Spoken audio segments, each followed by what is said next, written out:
Je l'ai mentionné dans le sommaire, un nouveau palais de justice pour la juridiction d'ordre administratif sera bientôt construit sur le site du cimetière désaffecté de Kasavubu.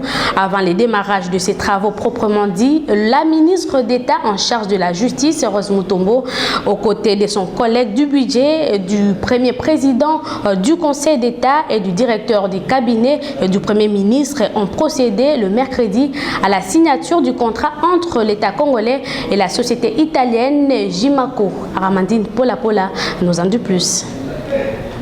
Les gouvernements congolais, par les billets de son ministre d'État, ministre de la Justice, du budget, du premier président du Conseil d'État, ont procédé à la signature du contrat avec la société italienne Jimaco pour la construction du Grand Palais de la Justice dans la commune de Kasavubu sur les sites du cimetière désaffecté de Kasavubu pour la juridiction de l'ordre administratif de la République démocratique du Congo. Rose Mutombo attend voir ces projets démarrer ces jours, se concrétisent.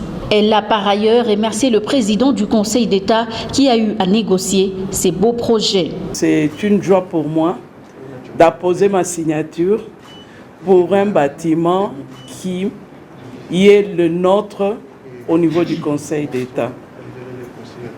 Et on espère que ce bijou tel qu'il est présenté, ça sera une fierté pour le pays et une fierté pour les pionniers du Conseil d'État que représente le premier président du Conseil d'État. Et l'heure n'est pas au discours. On est venu démarrer un projet et nous osons croire que ce projet va réellement démarrer, puisque ça fait plus d'une année qu'on en parle et ça sera une bonne chose que dans les 18 mois du projet, que nous puissions palper réellement ce beau bijou-là.